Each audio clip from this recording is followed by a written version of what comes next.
안녕하십니까. 한절기 건강관리 잘하고 계시는지, 지금 독감하고 코로나 이 부분에 대해서 이제 백신 접종도 하고 있으니까 뭐 미리 준비하시는 것도 방법이지 않을까 생각을 하고요. 지금 화면이 또 바뀌었는데요. 2023년 10월 마지막 주 울릉도 앞바다의 모습입니다. 먹구름 가득한 틈으로 해서 햇빛이 내려오는 것이 사회복지사의 삶이 아닐까 합니다. 세상 삶이 막막한 클라이언트를 위해 노력하는 사회복지사. 바로 여러분이 한 줄기 태양 같은 존재가 아닐까 생각해 봅니다.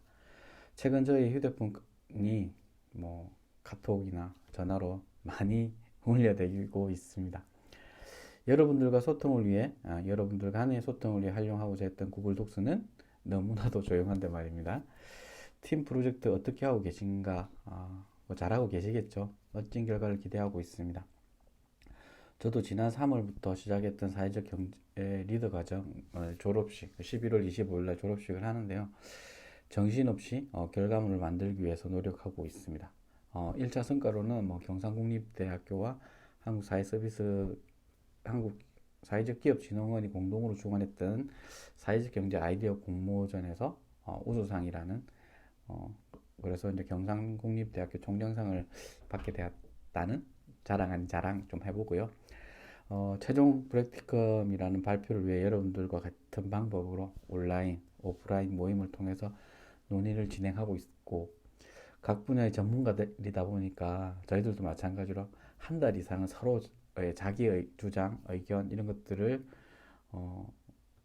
이야기하는 것을 듣는데 시간을 가장 많이 투자했던 것 같습니다.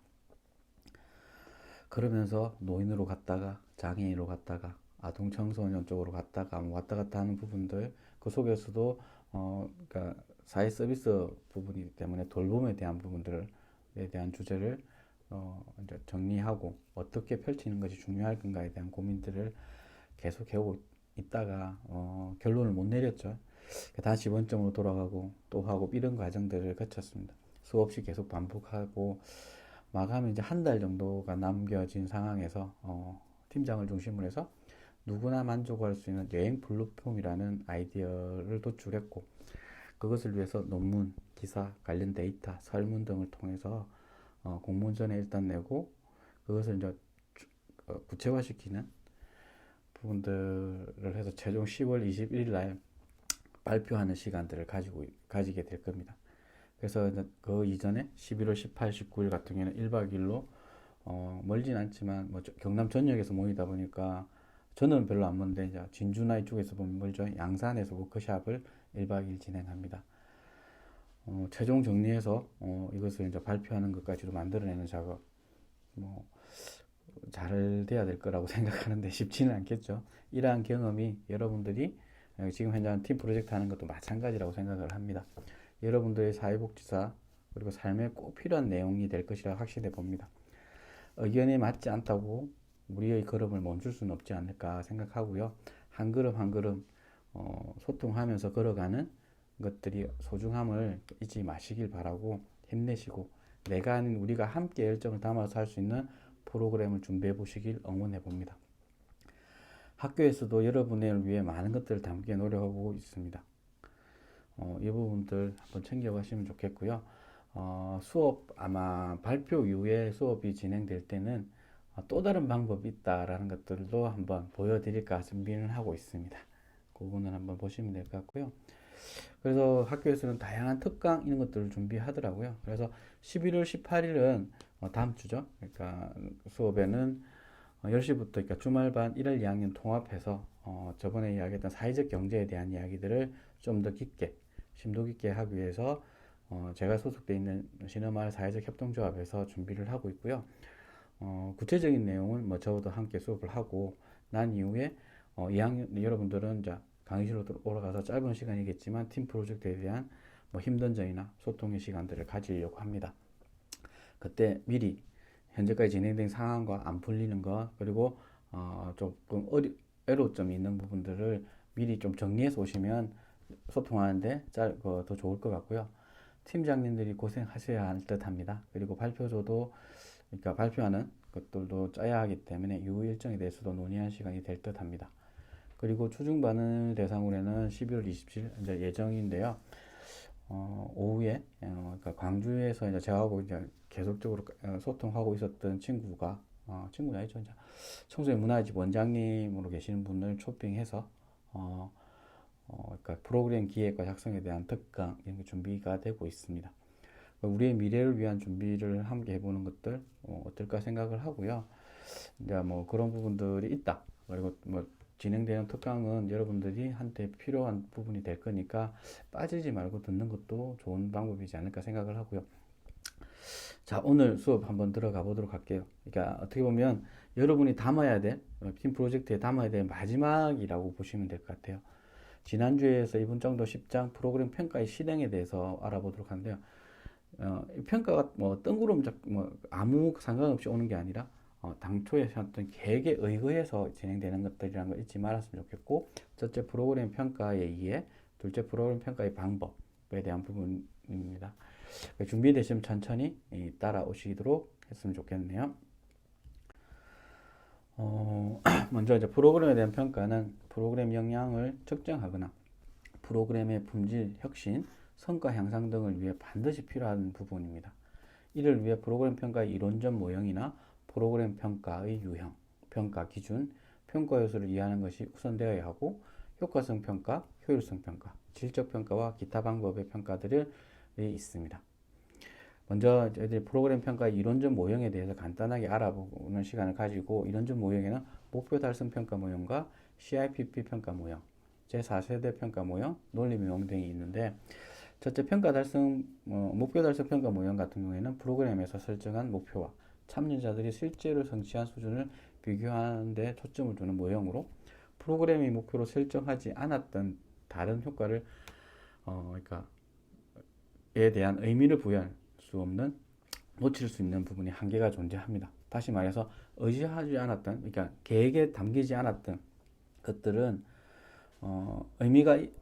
의미를 찾을 수 있지만 실질적으로 그것을 평가할 수 없는 한계를 가지게 된다는 것들을 말씀드릴 수 있고요. 성과에 주된 관심에 있어서 활동 개선의 명확한 한계점을 보여주고 있다라는 것들로 정의할 수 있습니다. 두 번째 CIPP 모형은 상황평가, 투입평가, 과정평가, 산출평가를 의미하게 되는데요. 상황평가는 프로그램을 실행하는 상황에서 그 상황, 맥락 속에 있는 여러 자료들을 수집하는 데 사용되고, 투입평가는 프로그램의 목표를 성취하는 데 있어서 투입을 해야 대한 자원에 대한 정보를 수집하는 데 사용되고, 과정평가는 프로그램의 목표를 성취하기 위해서 수행되고 있는 활동과 과정, 그리고 그에 관련된 자료들을 수집하는 데 사용되게 됩니다. 마지막으로 산출평가는 프로그램을 통해 산출된 결과를 측정하고 분석하는 것을 의미하게 됩니다. 여러분들이 학교를 입학하고 졸업할 때에 대한 부분들을 생각해 보면 이런 것들이 있는 거죠. 상황에 대한 부분, 여러분들이 왜 저희 학교에 입학을 하셨는지에 대한 부분들을 챙겨볼 수 있는 그 상황에 대한 것들을 이제 체크할 수 있어야 되고요. 투입은 여러 가지 수업들이 여러분한테 이제 투입이 됐죠. 그래서 여러분들한테 주어지는 부분의 목표 달성을 할 수 있는지, 그 과정에서 이것은 잘 됐고 못 됐고 성취할 수 있는데 이건 도움이 됐고 안 됐고라는 부분들, 그러니까 수업 시간에도 말씀 많이 하시는 것 중에 하나가 취업이 안 된다 뭐 이런 여러 가지 이야기를 하고 하시는데, 그런 부분에 있어서도 마찬가지로 다양한 형태의 고민들을 던져주는 것들, 과정에 대한 평가가 이루어진다는 거. 마지막으로 결과적으로 여러분한테 다양한 자격증이 들어가고 있고, 거기에 이제 국가 자격도 있고 민간 자격도 있고, 내가 앞으로의 삶에, 사회복지사로서의 삶에 도움이 되는 자격증과 아닌 자격증, 이렇게 나뉠 수 있다라는 부분들을 말씀드릴 수 있을 것 같습니다. 세 번째 제4세대 평가 모형은 기존의 평가 모형들을 대체할 수 있는 새로운 형태의 평가 모형으로, 평가 방식에 있어서 평가 의뢰자와 협상 합의를 통해서 중요를 통해서 평가한다는 것에서 융통성 있는 방식이라고 이야기할 수 있습니다. 앞세대 이제 1세대 같은 경우에는 목표 달성 정도에 초점을 두고 측정 중심의 평가를 진행했고, 2세대 같은 경우에는 평가에 있어서 개인에서 부터 프로그램 전체 대상으로 하고 평가를 통해 프로그램을 개선하는 데 나가는 형식적인 기능을 가지고 있다라고 말씀할 수 있을 것 같고요. 3세대 같은 경우에는 프로그램에 관한 기술을 바탕으로 하여 평가를 받는 대상에 대해 체계적인 기술과 판단이 강조되는 평가 방식이었다라고 말씀드릴 수 있을 것 같습니다. 이에 반해서 제4세대 같은 평가 모형을 통해서 융통성을 포함하고 있다는 부분이 또 좀 더 그러니까 바뀐 부분이 아닐까 생각을 하고요. 네 번째 마지막으로 네 번째인데요. 논리 모형, 논리 모델이라고 하는데 최근 아니 한 10여 년 전부터 사회복지 현장에서 가장 많이 사용되고 있는 모델이기도 합니다. 투입, 보통 과정이라고 이야기하는데 전환 활동이 있고요. 세 번째는 산출, 네 번째는 성과 간의 관계를 논리적으로 연결해서 설명함으로써 체계적으로 프로그램의 기획하고 성과를 평가하는 모형이라고 할 수 있습니다. 그러니까 이 부분에 있어서는 아주 도표도 설명을 드릴 건데요. 첫 번째 투입입니다. 투입은 프로그램의 목표 달성을 위해 사용된 여러 가지 자원을 어떻게 활용할 것인가를 말하는데요. 여기에서 말하는 자원은 직원도 되고 자원봉사자, 강사, 자금, 시설, 장비 등을 활용할 수 있는 모든 것들이 자원이라고 할 수 있습니다. 이런 것들을 어떻게 투입하느냐라는 부분을 투입이라고 이야기하고요. 두 번째는 전환입니다. 활동 또는 과정이라고도 하는데 현장에서는 과정이라는 표현을 더 많이 쓰고 있습니다. 프로그램의 목표 달성을 위해 이루어지는 일을 총체적으로 말하는 것으로 이러한 활동에는 서비스나 공간 제공, 교육, 훈련, 상담, 심리치료, 나들이, 캠프, 멘토링 등 클라이언트나 기관, 사회복지에 따라 너무나도 다양하게 펼쳐진다고 할 수 있습니다. 이는 프로그램에 참여하는 클라이언트에 변화시키기 위해 개입 전략과 개입 방법을 의미하기도 합니다. 그래서 그러니까 이 과정에 대한 부분에 있어서는 그러니까 사회복지사의 경험이 에 따라서도 다양하게 이 담당자의 경험에 따라서 풀어내는 방식도 다양한 게 있는 거죠. 그리고 주변에 어떤 이렇게 자원이 있느냐에 따라서도 또 달라지는 거죠. 그래서 그러니까 여러분들 같은 경우에는 그러니까 두 가지 방식이 있을 것 같아요. 그러니까 취업이 안 된다가 아니라 취업할 수 있는 방법들, 그 준비를 어떻게 하고 있느냐에 대한 고민들도 해야 되는 거죠. 예를 들면 이런 거죠.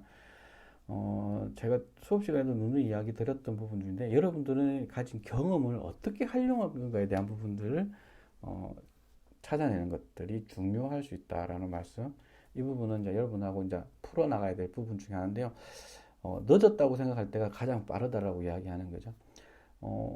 저는 책임이 있죠. 여러분들이 김해대학교 사회복지상담과를 졸업했다라는 부분에 있어서는 저는 언제나 부채감은 좀 아닌데 동질의식을 가지고 있습니다. 그래서 고민이 있을 때 그러니까 제가 하는 일보다 우선하지는 않겠지만 그 속에서 여러분들이 그러니까 의문을 던지고 전혀 저하고 모르는 사람도 이렇게 논의를 하고 오면 알려줘야 되는데 저한테 조금이라도 수업을 받았던 여러분들이기 때문에 여러분들이 고민이 있다 이렇게 이런 부분을 하고 싶다라고 했을 때 그걸 찾아주는 것도 저희들의 역할이지 않을까라고 생각을 합니다.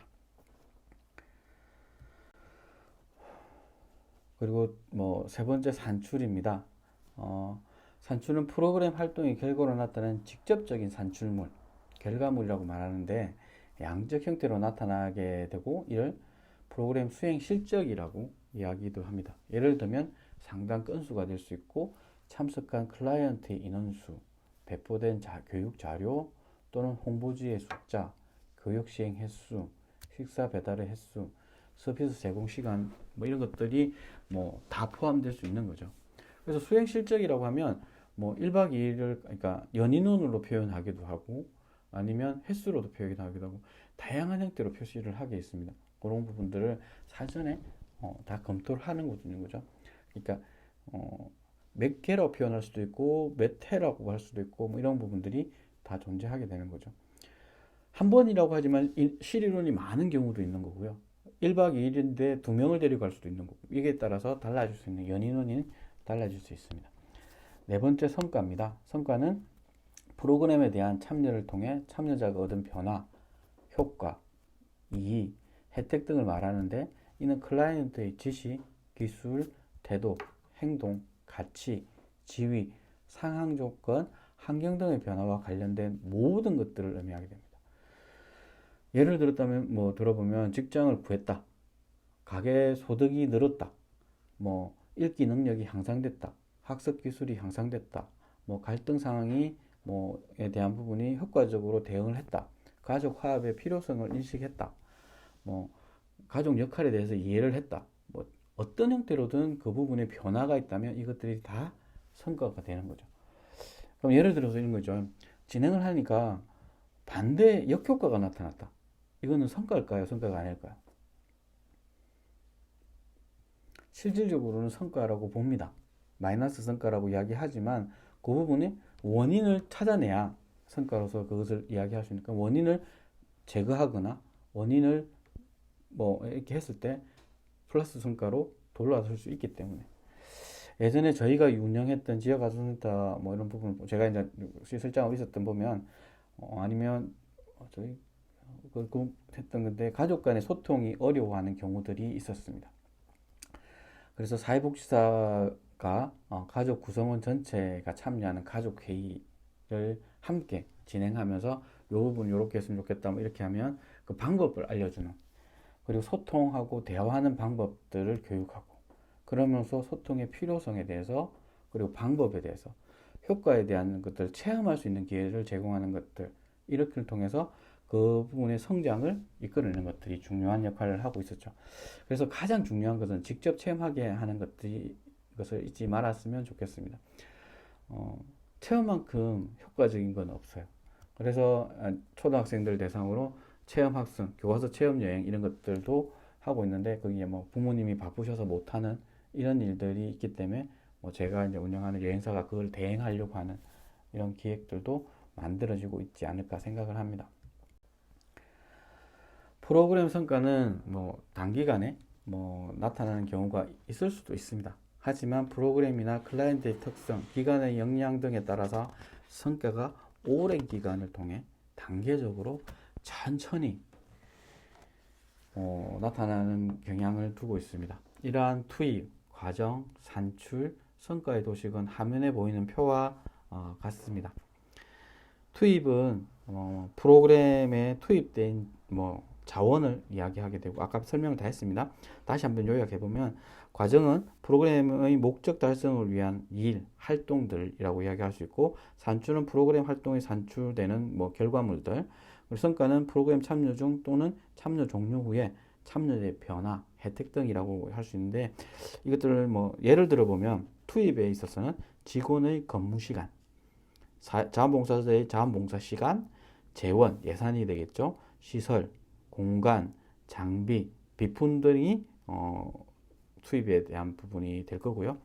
과정에 있어서는 식사 및 쉼터를 제공한다든지 직업 훈련을 실시한다든지 아동학대에 이에 관련된 시민교육, 뭐 인식 개선 교육, 뭐 상담 서비스, 멘토링, 신고 의무자 교육 이런 것들이 다 포함이 되겠죠. 산출 부분에 있어서는 교육 참여 인원수, 상담 서비스 횟수, 배포된 교육 자료 수, 서비스 제공 시간, 서비스 이용자 수, 뭐 이런 것들이 포함되고요.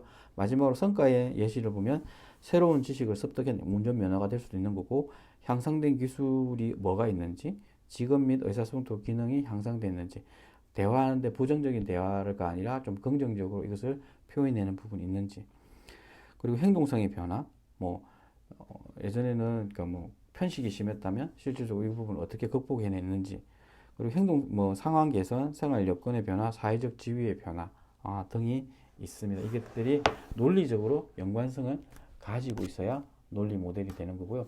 현장에서도 이제 지금 이제 거의 프로그램은 논리 모델을 적용해서 진행을 하고 있습니다. 여러분들이 지금 하고 있는 팀 프로젝트도 그러한 논리들을 연결하고 있었다고 생각을 하고 있습니다.